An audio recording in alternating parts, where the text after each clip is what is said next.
Right. So, before the break we were talking about the two-step random walk, and we saw that the mean continues to be 0, but the variance changes from 0 to from 1 to 2. The variance of a single step walk was 1, the variance of a two-step walk is now 2.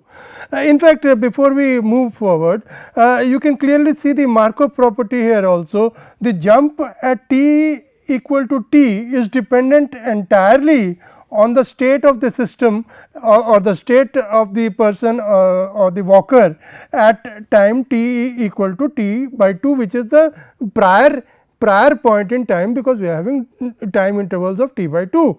So, the immediately prior period is at t by 2, and that determines the evolution of the system to the next point.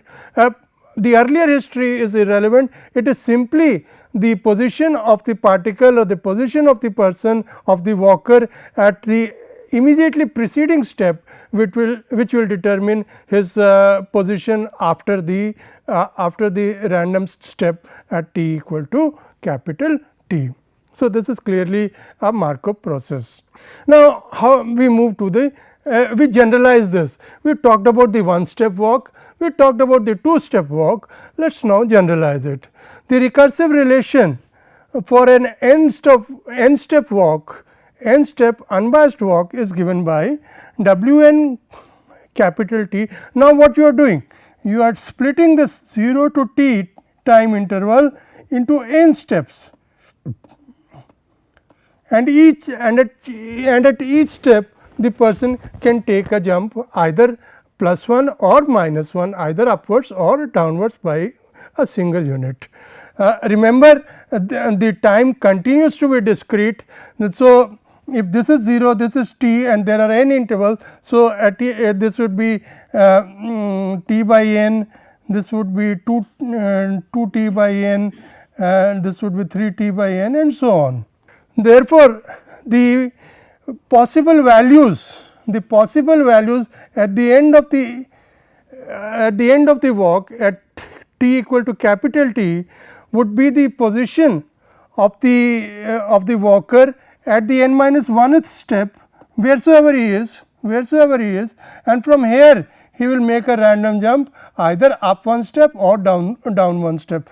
That is how this random walk will proceed or conclude at t equal to capital T. So, in other words, what I am trying to say is, whatever is the position at the immediately preceding step. Now, what is the immediately preceding step? There are n steps. So, this will be n minus 1 t upon n, and from here it makes a jump of plus minus 1. Therefore, we get the recursive relation W n t is equal to W n into n minus 1 t upon n, that is the immediately preceding step, plus the jump at the nth step. Now, this expression using the same recursive relation can be written as W n is the number of steps, W n into n minus 2. So, that is the immediately preceding, this is n minus 2. From here he takes a jump either upwards or downwards of plus 1 unit, and there again he takes a jump of plus minus 1 unit to arrive at wheresoever he arrives at t equal to capital T.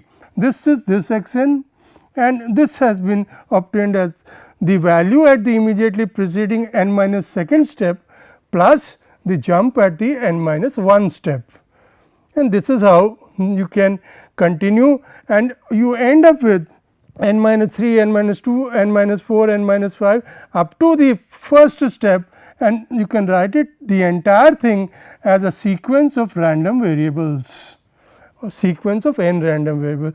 In other words, what are we saying? We are saying that the positions, the possible positions of the random walker at t equal to capital T can be expressed as the sum of the binary random variables plus 1 minus 1 n binary random variables plus 1 minus 1 probability 1 by 2 each in this form.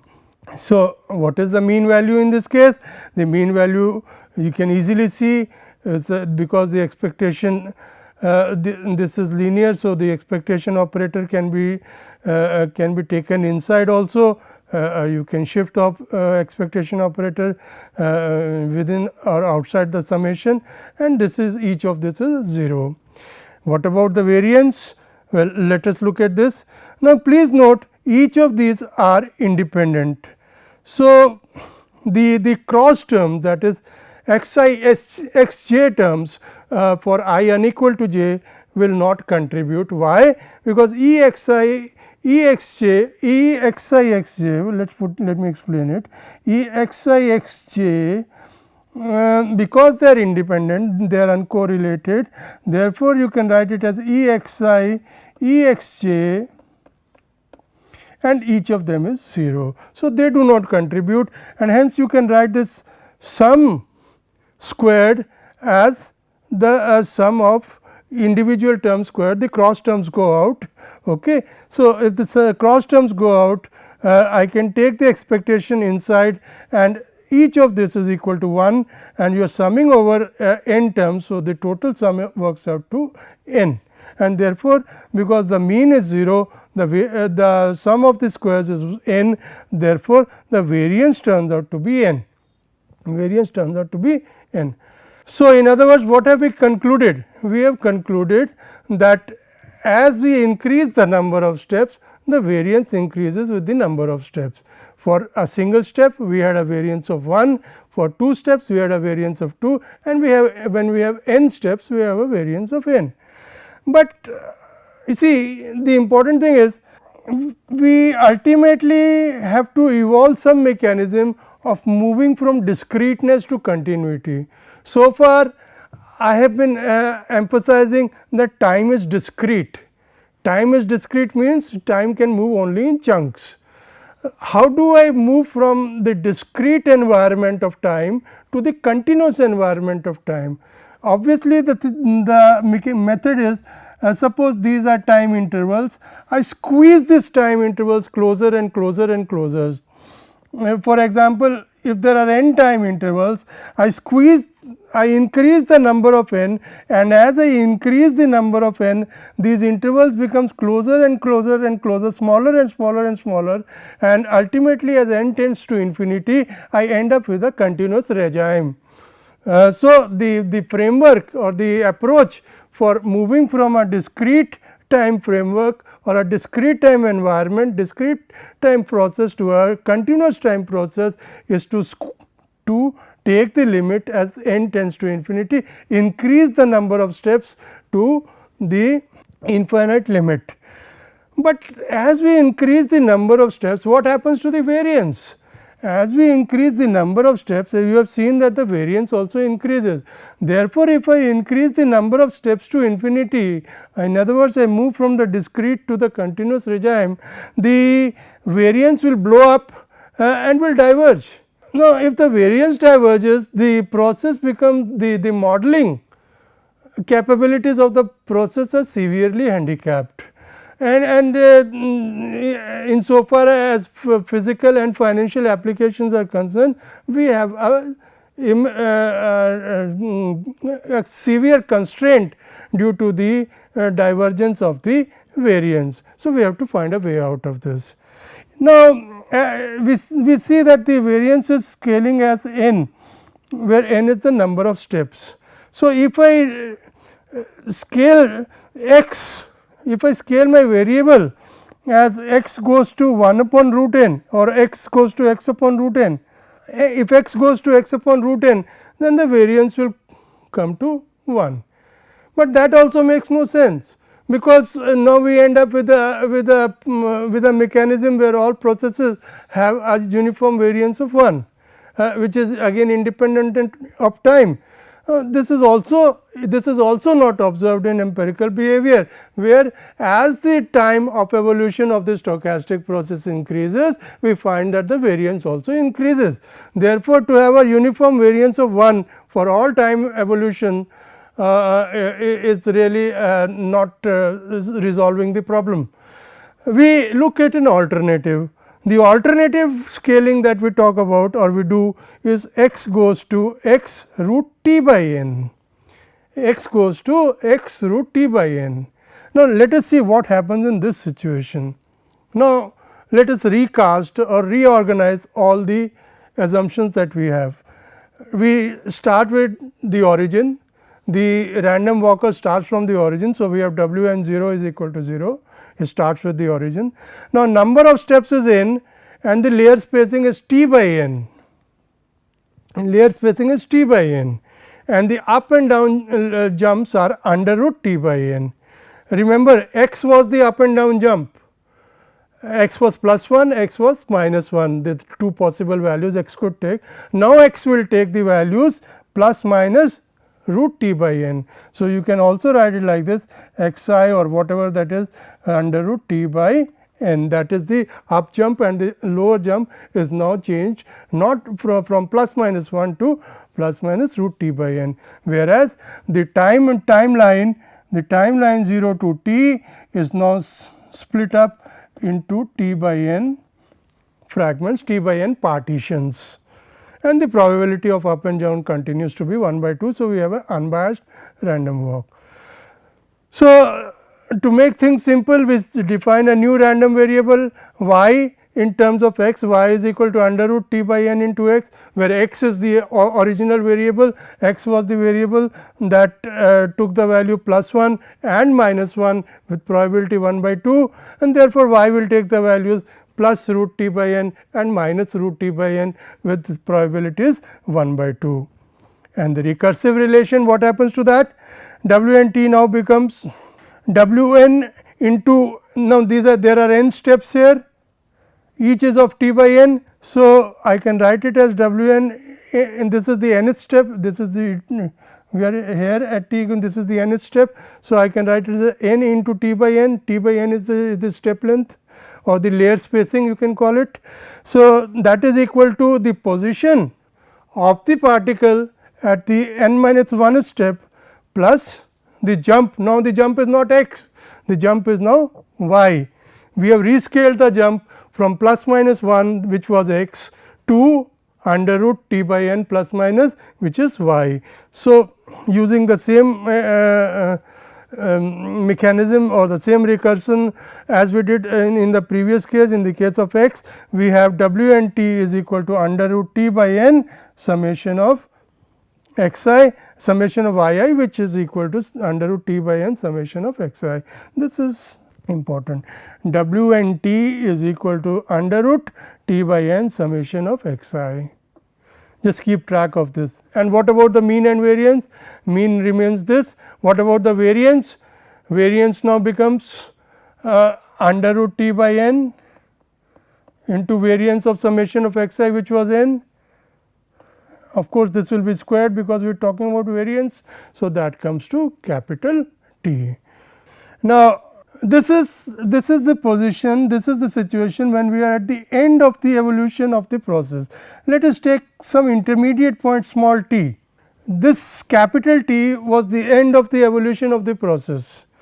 Now, but we also want to know the dynamics of the process at an intermediate point of time. In other words, we also want to know the spectrum of values and their probabilities at an arbitrary point of time between 0 and capital T. Let that arbitrary point of time be small t. Then the number of steps between this and this, remember each spacing is of t by n. So, the number of steps between this by this is given by t divided by t by n, that is equal to n t upon capital T. In other words, in moving from here to here, moving from t equal to 0 to t equal to small t, equal to small t, that is this distance, we have small t into t, n into t upon capital T number of steps. This is n t upon capital T number of steps, this portion. Okay. So, W n t then becomes a summation of y from 1 to small t n into divided by capital T, which can be written in terms of x I as under root t upon n small t upon capital T x I. the variance is the mean is 0 as usual, and the variance now becomes how much? The variance becomes small t. Why? What is the variance of this? Now, the variance of this expression is n t upon capital T. This is the variance of this xi, summation xi, and you multiply it by capital T upon n.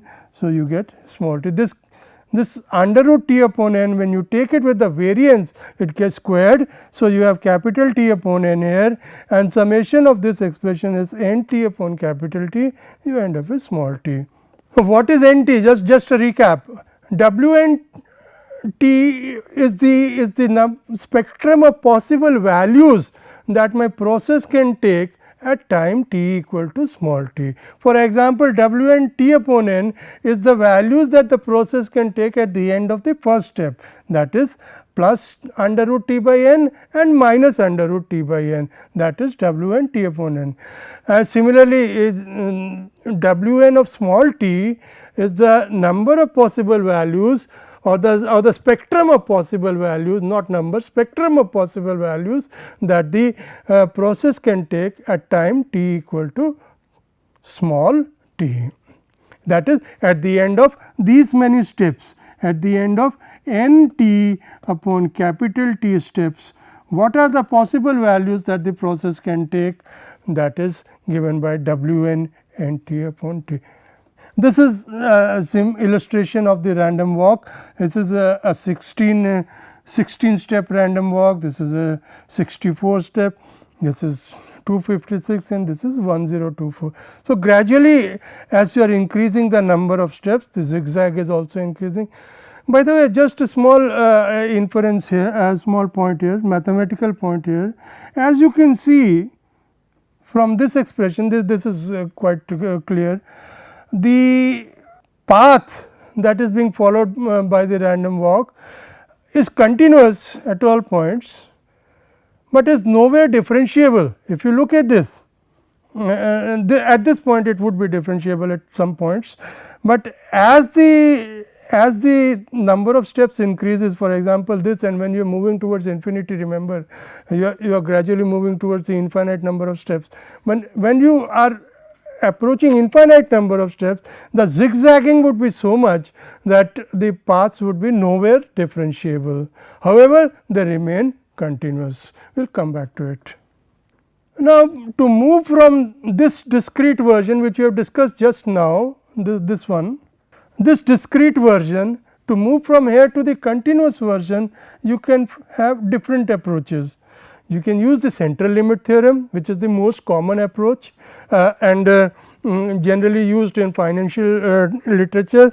You can use the diffusion partial differential equation, which is more oriented towards physics, and you can also use Stirling approximation, which is more in terms of probabilities, moving from the binomial to the normal distribution. Let us start with the central limit theorem. What does the central limit theorem say? The central limit theorem says if xi, x1, x2, x3, xn are independent identically distributed random variables. This is important. Independent identically distributed random variables, IID, independent identically distributed random variables. Each has the same mean mu and each has the same variance sigma square. Then the following expression, what is that expression? That expression is summation of all the random variables minus n into mu divided by under root n into sigma square. This expression, in the limit that n tends to infinity, tends to a normal, standard normal distribution. So, what is so special about it? The special part is that we mentioned nothing about the underlying distribution of this.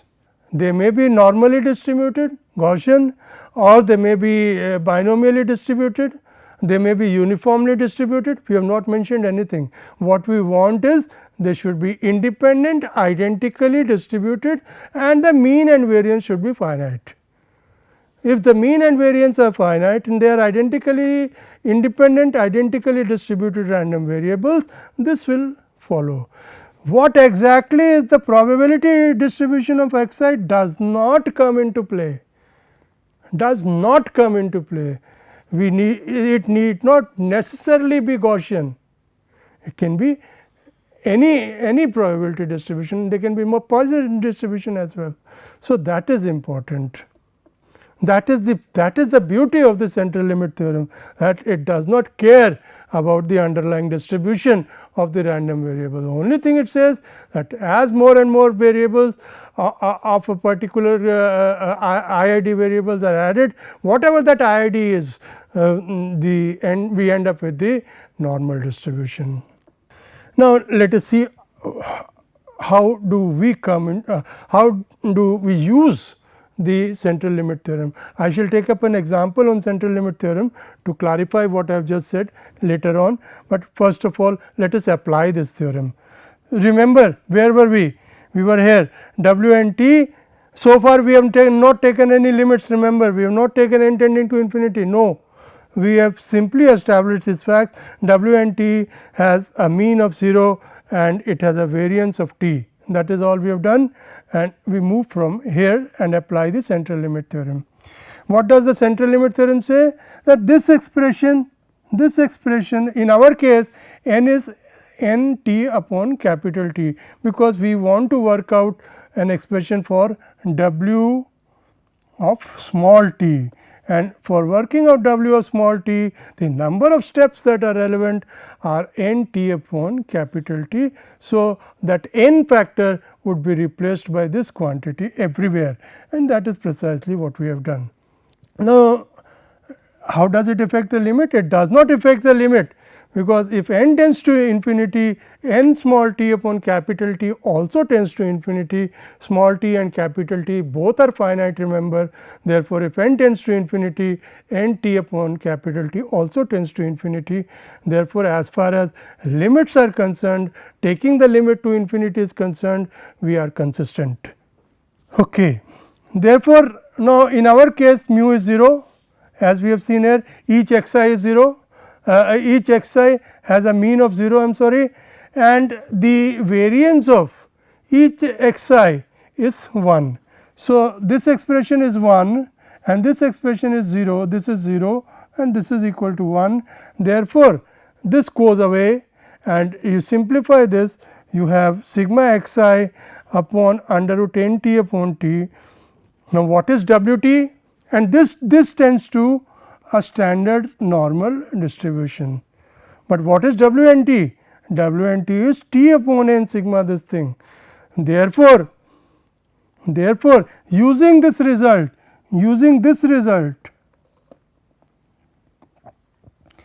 we find under root t upon n, this t goes up, this n remains here, this small t comes here, and we have under root t upon n summation of this, which is nothing but w n t.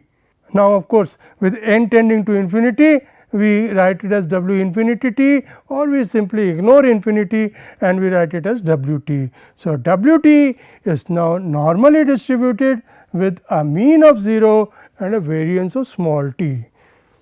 Now, this particular structure that we have created is given a name.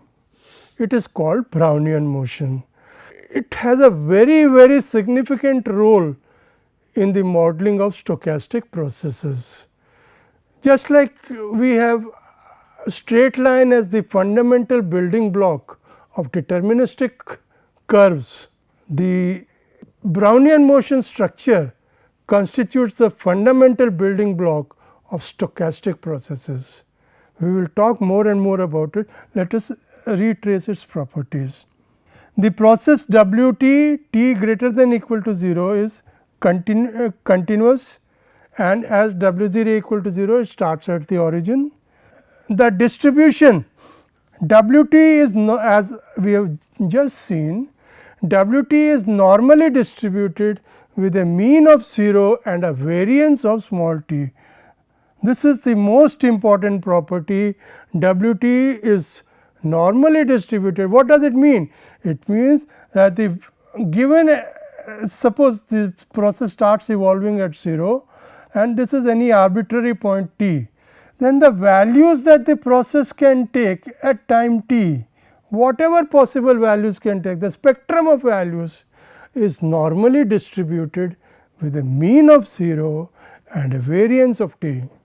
Not only this, the increment w s plus t minus w s, suppose this is w t, you have an earlier point w s, then this increment is also normally distributed with a mean of 0 again and a variance of w s plus t minus w s. So, it is a variance of t s plus t minus s, that is t. So, it has a variance of t, that is the time difference between the two, and it is independent, it is a Markov process, it is independent of the history of the process prior to w s. In other words, whatever has happened before this does not affect this increment. This increment w s plus t minus w s is affected by what is starting at w s. Whatever has happened, how the system has arrived at w s is irrelevant for determining this particular increment, the distribution of this increment. Now, we can write this in terms of the standard normal variate also.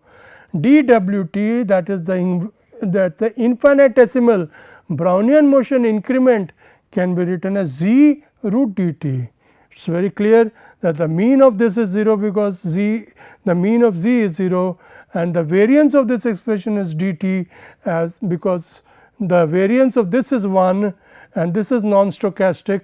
So, the variance of this whole expression is dt and therefore, the mean of this is 0 and the variance of this is dt as it should be. Differentiability, as I mentioned earlier, the process has not differentiability due to the zigzagging that it has, and it is a fractal. In other words, you take any point on a Brownian motion and it can, a new Brownian motion branch originates from there.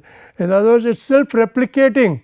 You look at it from with a microscope with zoom, as much zoom as you like, it will still appear similar. That is what is a fractal. So, these are the fundamental properties. This is an example of Brownian motion that you have on your slide now. This is an illustration. This is a particular, remember, this is a particular realization of Brownian motion. If you start again, it is not necessary, nowhere necessary that you will replicate exactly the same pattern. This is one realization which has occurred. If you start again, you will get a different realization, but this is a prototype of Brownian motion. Now, as I mentioned earlier, we can arrive at the Brownian motion, concept of Brownian motion. We have talked about Brownian motion using the concept of central limit theorem. It is more transparent and probably more instructive and more intuitive to arrive at the same concept using the concept of diffusion. In fact, if you the very term Brownian motion was coined on the basis of the work of, in recognition of the work of Robert Brown, who studied the dynamics of pollen grains when those grains were subjected to a fluid motion and they were placed in a liquid, and how the the random bombarding of those pollen grains by the molecules of the liquid took place, and how the patterns emerged, how the diffusion took place, and that is how that is in fact related to the very concept of Brownian motion. So, we can trace it backwards also. We can start with the concept of diffusion and we can arrive at Brownian motion. Let us look at how it can be done. Let us assume that the time steps to start with are discrete and each time step is of length delta t.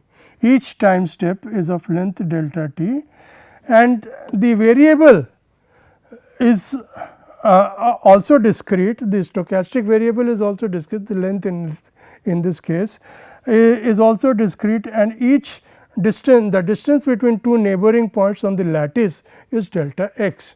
So, time is discrete with time step being delta t, and variables is also decreased discrete with step of delta x.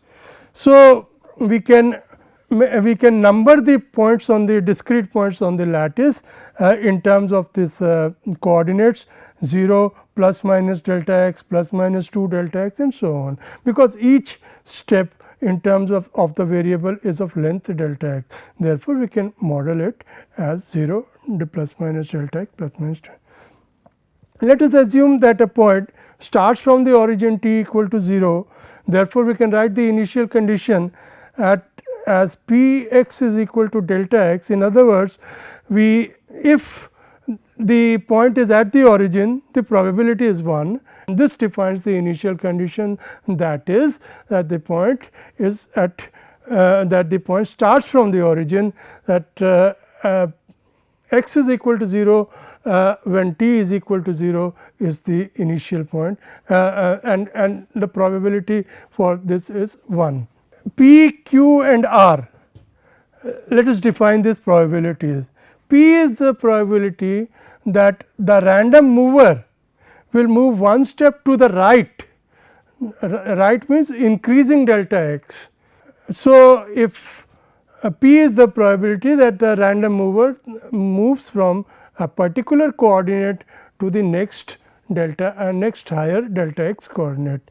And similarly, Q is the probability that the person or the point moves to the left by 1 unit, that is, it changes by minus delta x, the coordinate changes by minus delta x, it decreases by delta x, and R is the probability that the randomly moving particle remains where it is. Right, we will continue from here in the next class. We shall derive the diffusion equation for the Brownian motion, and we shall also solve it and show that the mean and the variance of the structure that we have obtained represents Brownian motion, and it is also normally distributed. This will be an explicit demonstration of the Brownian motion compared to the rather obscure central limit theorem phenomenon. Thank you.